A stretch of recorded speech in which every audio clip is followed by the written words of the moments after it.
Great morning जी, great morning दोस्तों। नमस्कार, भूपेश आनंद आपके सामने लेक्चर नंबर 20। बेटे आज हम स्टार्ट कर रहे हैं as I promise in the last lecture कि मैं आपको जॉइंट कॉस्ट की अपॉर्चमेंट के, जॉइंट प्रोडक्ट्स में अपॉर्चमेंट के पांचों मेथड्स की प्रैक्टिस कराऊंगा। आ गया भूपेश आनंद दोबारा से। बेटे आपको आज के इस लेक्चर नंबर 20 में मैं क्या कराने वाला हूं? I will be doing that how what are the methods on the basis of which we can apportion joint cost, we can apportion pre-separation cost, we can separate common cost। किस तरह से वो common cost, pre-separation cost, joint cost हम अपने joint products में distribute कर सकते हैं, divide कर सकते हैं, apportion कर सकते हैं।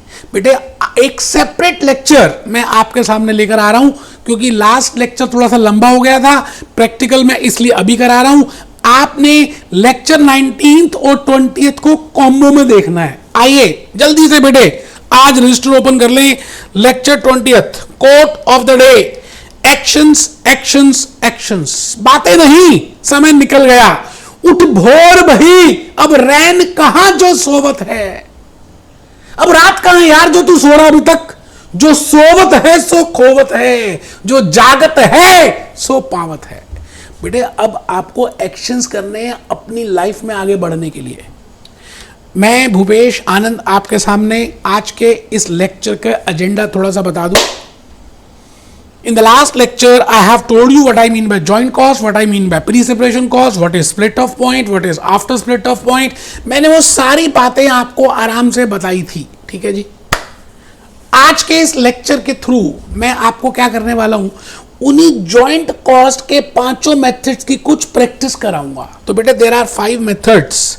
First method as we all are aware of, physical unit output method, average cost unit method, survey method, contribution margin method, market value method, and within that market value we have 3 market values.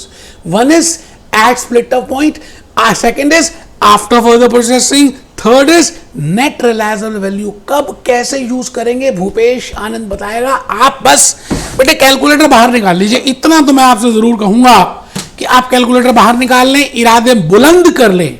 मैं आपको A to Z सब कुछ clarity से बता दूंगा, आपको समझ आएगा। आइए आइए आइए, जो लगाएगा वही पाएगा बेटे। A little progress every day. हर रोज की छोटी छोटी प्रोग्रेस से ही बड़े बड़े रिजल्ट्स बनते हैं। माउंट एवरेस्ट में कोई एक दिन में थोड़ी चला जाता है। पहले वो छोटे छोटे पर्वतों पे चढ़ते हैं बेटे, कॉन्फिडेंस बिल्डअप करते हैं, फिर माउंट एवरेस्ट पे चढ़ते हैं। आपने हिम्मत नहीं हारनी, बस लगे रहना है, लगे रहना है इन्हीं बातों के साथ। बेटा 3 केस स्टडी कराऊंगा, 3 क्वेश्चंस कराऊंगा। बड़े छोटे छोटे से बड़े अच्छे से क्वेश्चंस हैं। आपके कंसेप्ट क्लियर होंगे, इस बात का दावा है। अगर आपने 100% पार्टिसिपेशन किया, कैलकुलेटर बाहर निकाल लिया, कैलकुलेटर से कैलकुलेट किया, खाली कॉपी पेस्ट नहीं करना यार। कॉपी पेस्ट कर करके तो जिंदगी खत्म हो गई। नहीं यार, खुद कैलकुलेट करना है, फिर लिखना है। तो मैं चाहता हूं कि आप तीनों क्वेश्चंस को अपने हाथ से एक बार लिख लें। जान के मैंने लिखवाने की बात की कि आपको लिखते लिखते ही समझ आएगा। तो बेटे मैंने लिखा total joint cost is $18,50,000। Pre separation cost कह दें, कॉमन कॉस्ट कह दें, जॉइंट कॉस्ट कह दें, डॉलर्स में कह दें, रुपीस में कह दें, पाउंड्स में कह दें। बात आम खाने से यार, आम कहां से आए उससे मतलब नहीं है। आम खाने से मतलब है, it means 18,50,000 is the joint cost which is being incurred up to the split off point. Following gallons, वो कहते हैं जी जब हम ये बना रहे थे तो कुछ गैलन्स प्रोड्यूस हुए 3 तरह के फ्लेवर्स के। अच्छा, एनर्जी ड्रिंक बना रहे थे, are being identified at split off point. लिखना है following gallons, it means they have given you physical unit base, and physical unit base can be in kilograms, it can be in liters, it can be in gallons, किसी में भी हो सकता है। तो आपको उन्होंने कहा following gallons of 3 flavors are being identified at split off point। बेटे 3 फ्लेवर्स के कुछ गैलन्स निकले। बड़ी खुश नसीबी की बात है कि all are in gallons, because if physical unit base is there, you know, if I want to apportion my joint cost as per physical unit output method, तो फिजिकल बेस सेम होना चाहिए, क्योंकि बेबी को base पसंद है। ऐसा ना हो कि ये जो ए है ये गैलन्स में आ गया, ये किलोग्राम्स में आ गया, ये लीटर्स में आ गया, बेटे फिर आप फिजिकल यूनिट आउटपुट मेथड नहीं लगा सकते। तो मैं, क्योंकि मेरे को पहला मेथड प्रैक्टिस कराना है, मैंने जान के क्या किया, बेस सेम रखा, फिजिकल यूनिट बेस सेम रखा फॉर प्रोडक्ट ए। मैंने कहा जी 1 लाख गैलन्स बने, for product B 2,50,000 gallons are being produced, and for product C 1,50,000 gallons are being produced। बेटे ये गैलन्स प्रोड्यूस हुए एट स्प्लिट ऑफ पॉइंट। ठीक है सर, बहुत बढ़िया। Calculate cost per gallon after apportionment of joint cost. आपको कुछ नहीं बताया गया बेटे, आप ये बताओ मुझे, यहां पे फिजिकल यूनिट्स गिवन है, average cost, number of units कितने प्रोड्यूस हुए वो गिवन नहीं है, आपको sales value at split off point given नहीं है, आपको sales value after split off point given नहीं है, आप कंट्रीब्यूशन मार्जिन मेथड नहीं लगा सकते, आप सर्वे मेथड नहीं लगा सकते। बेटे दो मेथड्स में से ही दोनों लग सकते हैं, या तो फिजिकल यूनिट लग सकता है या आप इसकी एवरेज कॉस्ट भी कैलकुलेट कर सकते हैं। You can either go for physical unit और एवरेज कॉस्ट, बट मैं जान के फिजिकल यूनिट करा रहा हूं क्योंकि मैंने जो नेक्स्ट केस स्टडी रखी है उसमें एवरेज कॉस्ट यूज करूंगा, but in this I can use physical as well as average cost. Calculator बाहर होना चाहिए मेरे दोस्त, इरादे बुलंद होने चाहिए। मैंने आपके सामने पहले बड़ी मेहनत की, हैंड रिटन स्लाइड्स बनाई, कैलकुलेटर से कैलकुलेट किया और हेडिंग लिखी statement showing calculation of profit. आराम से बेटे, मुश्किल कुछ भी नहीं है। Statement showing calculation of profit. 3 products हैं जी, ए बी सी। एबीसी के गैलन्स मैंने देख लिया भाई, 1 लाख गैलन्स ए के बने, it means that physical quantity, physical base is given to me. 2.5 lakh gallons B के बने, 1,50,000 गैलन सी के बने। बेटे अब मैंने कहा ना, आप फिजिकल यूनिट से भी कर सकते हैं और एवरेज कॉस्ट पर यूनिट से भी कर सकते हैं, आंसर दोनों में सेम आएगा। मैं दोनों से करके दिखाऊंगा।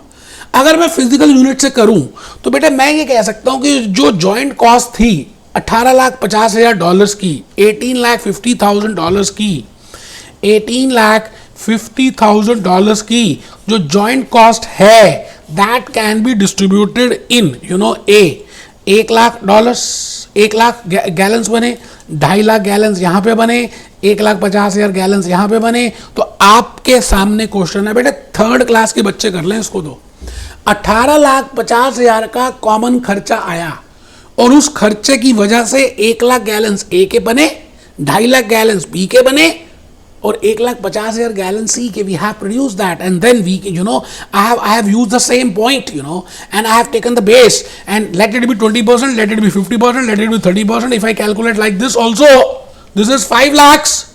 So 1 lakh is to 5 lakh, that is 20%. 2,50,000 is to 5 lakh, that is 50%. 1,50,000 upon 5 lakh, that is 30%. You getting my point? तो बेटे मैंने क्या करना है, 18,50,000 को 20% निकालना है, वो यहां पे लिख दूंगा, निकाल के देखिए। 18,50,000 का 50% निकालूंगा, 9,25,000, वो यहां पे लिख दूंगा। 18,50,000 का 30% कैलकुलेट करूंगा, उसको लिख दूंगा बेटे 5,55,000 यहां पर, आराम से, कुछ मुश्किल है नहीं वैसे। अच्छा, आपको पता है कॉस्ट कैसे निकालते हैं? आप ये बताइए, जब आपको पता चल गया 3,70,000 का कॉस्ट आ गया, सेपरेट कॉस्ट तो गिवन ही नहीं है, तो जॉइंट कॉस्ट और बने कितने, कितनी गोलियां थी और कितने लोग थे, कितनी कॉस्ट थी और कितने गैलन थे। 1 गैलन की कॉस्ट आ सकती है 3,70,000 upon 1 lakh, 3.7। Similarly I can calculate for B, total cost, total joint cost, share of total joint cost in case of B divided by total number of gallons in case of B, total joint cost share in case of C divided by number of gallons in case of C. So I could have shown, मैंने लिख दिया 3.70, 3.70, 3.70। आप इस बेटे physical unit करें या average unit cost करें, answer same ही आएगा। ठीक है सर, मैं आ गया जी नेक्स्ट केस स्टडी में। बेटे जब तक हम ना प्रैक्टिकल नहीं करते ना बात को थोड़ा सा लॉजिकली हम समझ नहीं पाते। मैंने लास्ट लेक्चर में जब आपको जॉइंट कॉस्ट के 5 मेथड्स बताए जॉइंट प्रोडक्ट्स को अपोर्शन करने के लिए, यकीन मानिए पूरी रात मैं सो नहीं पाया, करवटें बदलता रहा कि कब सुबह होगी, कब मैं रिकॉर्डिंग रूम में जाऊंगा, कब प्रैक्टिकल कराऊंगा, कब समझ आएगा। मैं मानता हूं कि मैं अगर आपकी जगह होता तो मुझे कैसे समझ आता। बेटे उस पॉइंट को ध्यान में रखते हुए मैंने आज अभी ये लेक्चर आपके लिए रिकॉर्ड किया। एक लेक्चर ज्यादा सही यार, क्या हो गया? समझ आना इंपॉर्टेंट है, फर्स्ट अटेम्प्ट में पास होना इंपॉर्टेंट है। केस स्टडी नंबर 2 बड़ी सिंपल सी है जी, लिखनी है बेटे, लिखेंगे ना तो ज्यादा अच्छा लगेगा। फ्रॉम द फॉलोइंग इंफॉर्मेशन, वो कहता है जी निम्नलिखित जानकारी मुहैया कराई गई है। The cost of joint products ABC as per average unit. Now they have given that you have to calculate as per average unit cost method. They are giving that it is to be calculated as per average unit cost method. ठीक है जी। Pre separation cost, joint cost आपको 30,000 rupees already question में given है। अच्छा ये तो पता होनी चाहिए, तभी तो आप उसी को तो अपोजन कर रहे हैं, उसी को तो विभाजित कर रहे हैं, उसी को तो संधि विच्छेद कर रहे हैं, उसी को तो डिवाइड कर रहे हैं, उसी को तो अपोजन कर रहे हैं कि भाई जो कॉमन खर्चा वो कहता 30,000 रुपए का है। बहुत बढ़िया। फिर उसमें से 3 प्रोडक्ट्स बने ए बी सी, ठीक है सर। यूनिट्स प्रोड्यूस्ड 1000 यूनिट्स बने प्रोडक्ट ए के, 400 यूनिट्स बने प्रोडक्ट बी के, 600 यूनिट्स बने प्रोडक्ट सी के। So I have produce 3 units A B C के, ये 3 तरह के यूनिट्स बने, बिल्कुल बढ़िया। रॉ मटेरियल यूज्ड, अच्छा कई बार क्या होगा एग्जामिनर ना आपको कुछ ऐसी इंफॉर्मेशन दे देगा जिसका कोई यूज नहीं है ना। How much is the raw material use, we are not concerned with that as per average unit cost method. I am not concerned with how much is the input which we have used, rather I am only concerned with that how many number of units are being produced. Average unit cost क्या कहती है कि भाई total खर्चा upon total units, numerator upon denominator. I am not concern कि उसमें raw material कितना use किया, लेबर कितनी यूज किया, एक्सपेंसेस कितना यूज किया। सो समटाइम्स आपको कुछ एक्सेस इंफॉर्मेशन दे देगा। आप घबराना मत, भूपेश आनंद की बातों को ध्यान रखना। एवरेज यूनिट कॉस्ट का मतलब है, एवरेज यूनिट कॉस्ट का मतलब है total cost upon units. We are not concern with any other information. तो मैं क्या करूंगा, आप सबसे रिक्वेस्ट करूंगा कि इसको लिख लें। कुछ बच्चे ढीले बैठे, लिख नहीं रहे, बेवकूफ है यार, क्या करूं मैं। From the following information calculate the cost of joint products ABC as per the average unit cost method. Pre separation cost, joint cost is 30,000, ABC unit produced, raw material used. आइए जी, मैं क्या बताऊं सर, मैं करा तो रहा हूं लेकिन मुझे शर्म आ रही है। ये आप वैसे भी कर सकते थे। आपने क्या किया, खाने बनाए, एक पेज में ऊपर लिखा statement showing apportionment of cost as per average unit cost method. आपने क्या किया, आप मुझे बताइए ना, आप मुझे खुद बताइए ना बेटे, टोटल यूनिट्स कितने बन गए? 2000। अच्छा टोटल कॉस्ट कितनी है? 30,000 रुपए की अपॉन 2000। आप मुझे बताओ ना बेटे, कैलकुलेटर तो आप यूज ही नहीं करते ना, आपको लगता है पता नहीं कौन यूज करेगा। बेटे मेरे को इतना बता दो, ये आ गया बेटे 15 रुपए, 15 रुपीज पर यूनिट का आ गया जी। 1000 यूनिट बनाए तो 15,000, 400 बनाए तो इतने, 600 बनाए तो इतने। इट मीन्स 15 रुपए पर यूनिट आपने average cost per unit calculate किया।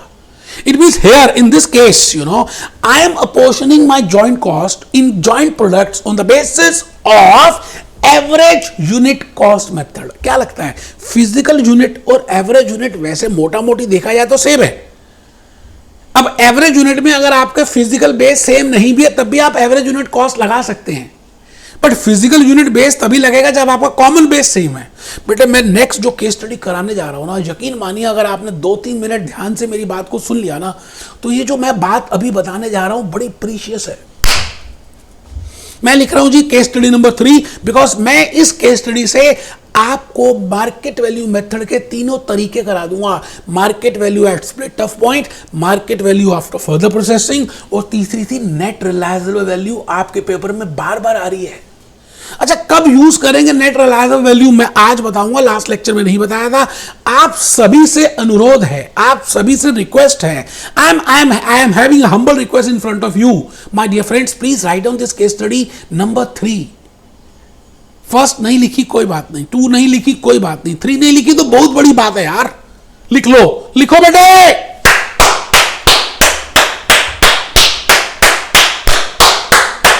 टी लिमिटेड कंपनी का नाम है T limited, Alia Bhatt limited भी हो सकता है, कैटरीना कैफ लिमिटेड हो सकता है, दीपिका पादुकोण लिमिटेड हो सकता है, कुछ भी हो सकता है। मैंने कहा T limited is in the course of refining crude oil, जैसे refinery, Reliance is in the process of refining crude oil.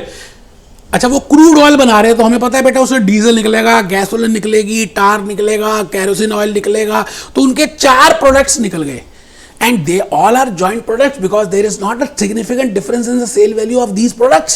A, B, C, D 4 products निकले जी।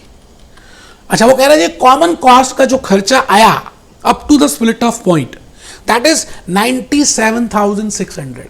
The common cost up to split off point, split off point तक जो cost लगी उसको हम कहते हैं, वो कह रहे हैं जी 97,600 है। ठीक है सर, बहुत बढ़िया।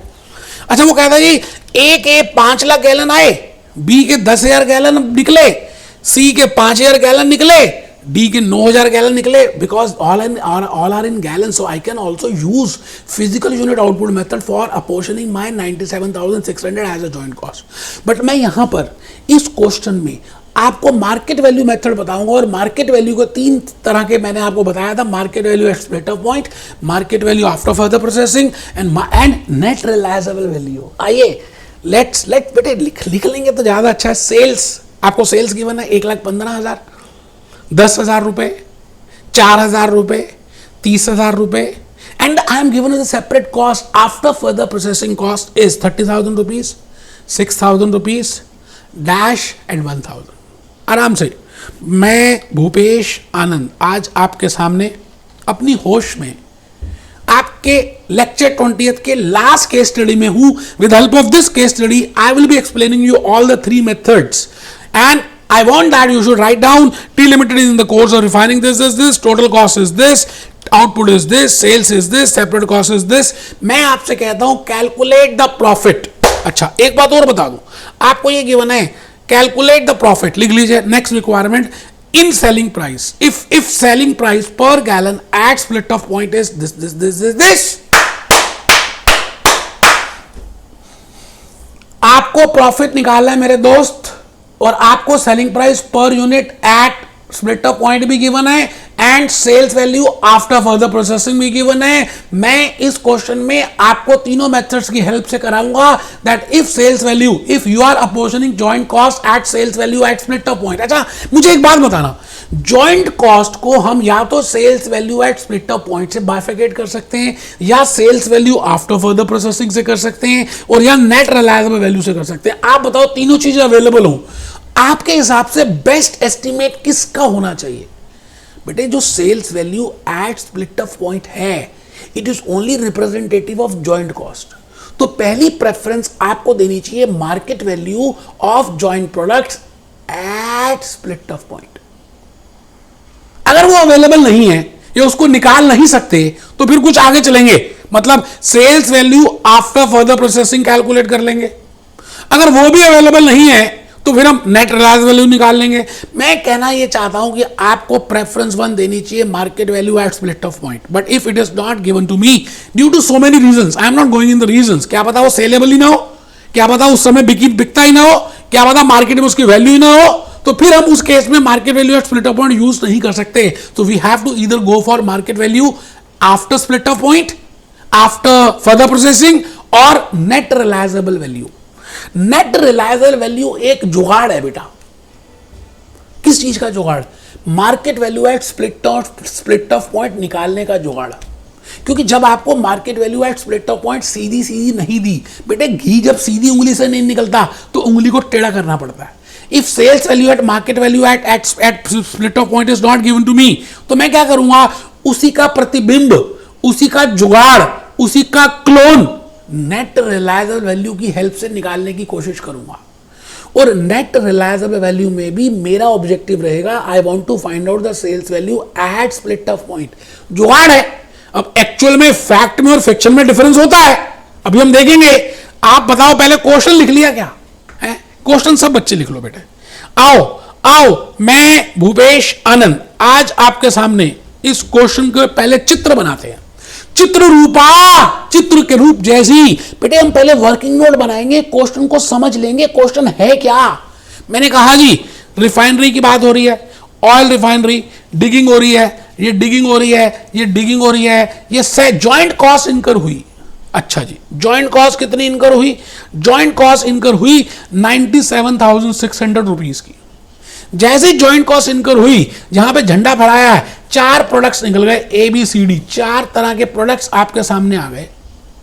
अच्छा, अगर इनको बेच दें अभी, A को, B को, C को और D को यहीं पे बेच दें, यहीं पर इसी समय, तो बेटे इसमें पर रेट गिवन है, क्या गिवन है जी? 15, 50, 80, 3, 15, 50, 80, 3, 15 पैसे, 50 पैसे, 80 पैसे और 3 रुपए। बट अगर आप इसको कुछ कॉस्ट इनकर करने के बाद बेचते हो, बेटे ये देखो, ये मैंने सेपरेट कॉस्ट, ये मैंने सेपरेट कॉस्ट, ये मैंने सेपरेट कॉस्ट, ये मैंने सेपरेट कॉस्ट इनकर की यहां पर, और ये सेपरेट कॉस्ट इनकर करने के बाद कितनी है बेटे सेपरेट कॉस्ट? आप बताओ। सेपरेट कॉस्ट कह रहा है जी 30,000 रुपए ए के लिए, 6,000 रुपए बी के लिए, सी में कुछ भी नहीं है, 1,000 डी के लिए है। तो बट नेचुरल है, when I am selling it after further processing my sales value will change. In that case my sales value will be 1,15,000, my sales value will be 10,000, my sales value will be 4,000, my sales value will be 30,000। अगर मैं यही products further processing के बाद बेचूं तो उसकी कुछ value addition हो जाएगी। जैसे मैंने कहा था कि आप बीकॉम के बाद कुछ कोर्स कर लेते हैं तो आपकी वैल्यू एडिशन होगी, आपको पैकेज ज्यादा मिलेगा, तो उस केस में आपकी वैल्यू इतनी है बेटे, इतनी है, 1,15,000 वगैरह वगैरह। It means I am given with the sales price here also, I am also given with the sales price here also. अब आप बताओ, जब आपको दोनों मार्केट वैल्यू गिवन है तो हमें प्रेफरेंस किस में देनी चाहिए? Because sales value at split off point is a better representative of this joint cost, so we should always give the preference to the sales value at split off point. But if it is not given to me, तो मैं आगे चलूंगा, चलते जाओ चलते जाओ, चलते चलते कौन मिला? चलते चलते market value after further processing मिली। उसमें से आप अगर ये सेपरेट कॉस्ट कम कर दें तो हम एक वैल्यू निकालेंगे, उसका नाम है net realisable value. But NRV will only be used when I am not given the sales value at split off point. ठीक है जी, बहुत बढ़िया। मैं तीनों मेथड यूज करूंगा बेटे, कसम से खा रहा हूं। अगर आपने आने वाले 5 मिनट 2 मिनट ये पूरी तीनों स्टेटमेंट्स बनाई और कैलकुलेटर से कैलकुलेट किया, तो बेटे जैसे ये लेक्चर खत्म होगा आप डांस करना स्टार्ट कर देंगे, पागल से हो जाएंगे, पागल से, क्योंकि सब समझ आ गया। तो हेडिंग लिखिए स्टेटमेंट, प्रॉफिटेबिलिटी स्टेटमेंट। ठीक है जी, प्रॉफिटेबिलिटी स्टेटमेंट कब बना रहे हैं, कब कर रहे हैं बेटे, कब कर रहे हैं? जब हम जॉइंट कॉस्ट को market value at split off point के बेसिस पे अपोर्शन करेंगे। We want to calculate when we want to find out the profit of the market value, if I want to apportion the joint cost on the basis of market value at split of point। ठीक है जी, आराम से 4 products हैं बेटे, calculator निकालना बेटे। देखो 75,000 ये कैसे आया? आप बताओ, 15 पैसे का 1 यूनिट है और कितने गैलन्स बने हैं ये आपको पता ही है, ये आपको पता है बेटे, 5 लाख गैलन्स। जरा करना, 5 लाख इंटू 0.15, ये आ गया जी 75,000। बड़ी मेहनत की बेटे, आपको क्या पता है, ये देखो 75,000 आ गया बिल्कुल इसी तरह से। अब आप आ जाओ जी, नेक्स्ट है 50 पैसे और ये है जी 10,000, तो 10,000 इंटू 0.5, ये आ गया जी 5,000। आप चेक कर लीजिए, ये आपके सामने है बेटे, आपके सामने 5,000। यार एक चौथी क्लास का बच्चा कर लेगा आपको। आप बताओ, sales value at split off point नहीं निकाल सकते? आपको गैलन्स गिवन है, 1 गैलन कितने का बिकेगा, गुणा ही तो करना है। We have to just multiply and I can calculate sales value at split off point and that is 75,000 rupees, 5,000 rupees, 4,000 rupees, 27,000 rupees. आप में से कुछ बच्चे आलसी हैं, अभी भी नहीं कर रहे, और कुछ बेवकूफ हैं जो मोबाइल से कर रहे हैं। अरे कैलकुलेटर से करो मेरे दोस्त। ठीक है जी, अब इसका मतलब आपके सामने ये टोटल सेल्स वैल्यू आ गई जी। आप इसका टोटल कर सकते हैं, टोटल करके बताइए सेल्स वैल्यू टोटल कितनी आ गई? 75,000 प्लस 5,000 प्लस 4,000 प्लस 27,000, ये आ गया जी आपके सामने 1,11,000। मैं चुप हो गया जी, 1,11,000 की फिगर आ गई सर। 1,11,000, 1,11,000 इस टोटल सेल्स वैल्यू। तो बेटे क्या है, सिंपल है। अब क्या करना है आपने 97,600 को इस रेशो में डिस्ट्रीब्यूट कर देना है। किस रेशो में जी? 75,000 इसको किसी भी तरह से कर सकते हैं। 75,000 upon 1,11,000 into this 97,600, 5,000 upon 5,000 upon 1,11,000 into 97,600। आप किसी भी तरह से कर सकते हैं। आप मेरी बात सुन रहे हैं? तो मैं भूपेश आनंद आज आपके सामने खड़ा हूं और मैंने ये कॉस्ट निकाल ली जी, ये कॉस्ट कैलकुलेट कर ली, ये कॉस्ट कैलकुलेट कर ली। जॉइंट कॉस्ट, तो जॉइंट कॉस्ट मैंने कैसे निकाली? 97,600 को मैंने sales value at split off point के बेसिस पे विभाजित किया, डिस्ट्रीब्यूट किया। Ratios I have calculated with help of a calculator and then I can calculate the profit. It means this is the best method if I am given the sales value at the split of point. But my point is, अगर आपको ये given नहीं है तो आपको कह रहे हैं कि you have to bifurcate joint cost at market value after further processing. अब after further processing की sales value तो मुझे given नहीं है। A की 1,15,000, B की 10,000, C की 4,000 और D की 30,000। तो मैं अब क्या करूंगा, जो कॉमन कॉस्ट है, जो जॉइंट कॉस्ट है 97,600 रुपीज की, उसको 1,15,000 इस टू 10,000 इस टू 4,000 इस टू 30,000, मतलब sales value after further processing के बेसिस पे डिवाइड करूंगा। Sales value after further processing के बेसिस पे अपोर्शन करूंगा। पहले मैंने कैसे किया था? Sales value at split off point के बेसिस पे किया था। दोनों में डिफरेंस है। आप मेरी बात को समझ रहे हैं? मैंने कहा था जी पहले हमने इस वैल्यू पे किया था, अब हम इस वैल्यू पे कर रहे हैं, तो थोड़ा सा डिफरेंस तो आएगा ही सर, कैलकुलेशन है। तो मैंने आपके लिए ऑलरेडी कर दिया है, बड़ी मेहनत से किया है बेटे। अब आप में से कुछ बच्चे तो कॉपी पेस्ट मारेंगे, मारिए। कुछ बच्चे समझदार हैं जो खुद कैलकुलेट करेंगे, और मैं 1 मिनट दे रहा हूं बेटे। कॉपी पेस्ट किस बात का करना है यार? आप अपने आप कैलकुलेट करें, मेरे को बताएं कि आपने 1,15,000 अपॉन क्या किया? 1,59,000 करके देख लेते हैं।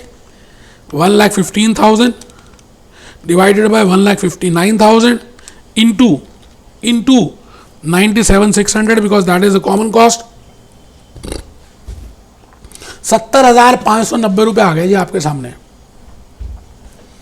अब मैंने प्रोडक्ट बी के लिए किया, फिर मैंने प्रोडक्ट सी के लिए किया, फिर मैंने प्रोडक्ट डी के लिए किया, because I am selling it after further processing, so I must have incurred separate cost also. तो फिर मैंने नेक्स्ट कॉलम बना दिया सेपरेट कॉस्ट का।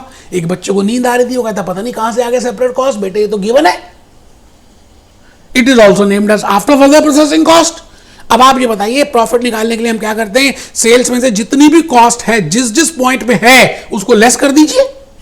तो बेटे मैंने लास्ट में, आप चेक करिए, मैं भूपेश आनंद अपनी होश में आज आपके सामने खड़ा हूं और ये मैंने प्रॉफिट निकाल दिया जी। ये प्रॉफिट निकाल दिया, प्रोडक्ट बी में लॉस आ रहा है, ये आपके सामने प्रॉफिट आ गया। बेटे this is the task of a management accountant to find out that which product is to be sold at split off point and which product to be sold after further processing. अभी मैं आपको बताऊंगा, ये आपकी decision making में बड़ी help करेगा, क्योंकि आपको ये पता होना चाहिए कि अगर मैं यहां पे बेचता हूं तो मेरा कितने पैसे का प्रॉफिट होगा। जैसे आप देखिए, आप यहां पर बेचते हैं एट स्प्लिट ऑफ पॉइंट, तो आपका टोटल प्रॉफिट है 13,400 रुपए का, और अगर आप यहां बेचते हैं तो आपका टोटल प्रॉफिट है 24,400 का। और आप ऐसा भी कर सकते हैं कि जैसे प्रोडक्ट ए में आपने देखिए प्रॉफिट आ रहा है 9,053 का, और यहां पर आ रहा है 14,408 का। It means it is better to sell product number A after further processing.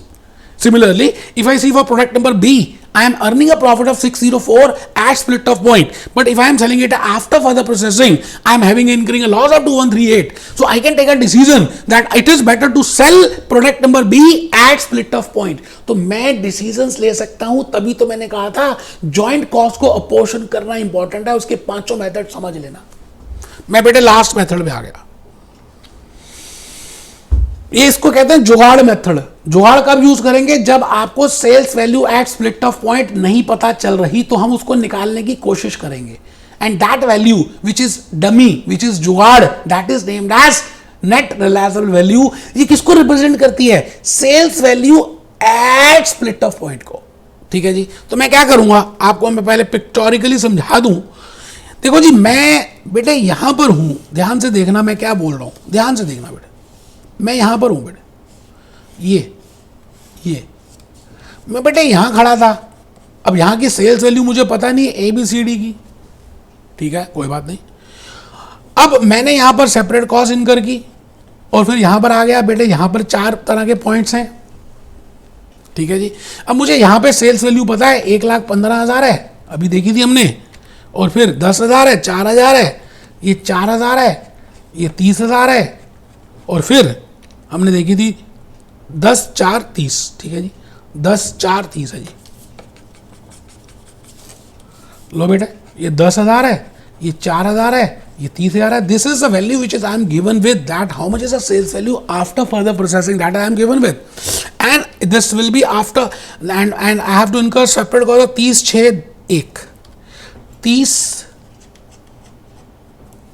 30,000 I have to incur for A, 6 for B, nil for C and 1 for this। अच्छा, आप मुझे बताओ, मुझे यहां तक पहुंचना है तो मेरे पास बेस्ट जुगाड़ क्या होगा यहां तक पहुंचने का? बेटे बड़ा सिंपल है, मुझे यहां की वैल्यू पता नहीं है, तो मेरे को ये निकालना है। तो मैं कहूँगा सेल्स वैल्यू ये जो सेल्स वैल्यू आई ये आफ्टर फर्दर प्रोसेसिंग आई। अगर मैं फर्दर प्रोसेसिंग कॉस्ट लेस कर दूं, मतलब 1,15,000 में से मैं अगर 3,000, 30,000 लेस कर दूं तो my balancing figure will be 85,000। ये market value at split off point नहीं है, बट उसी का भाई बहन है,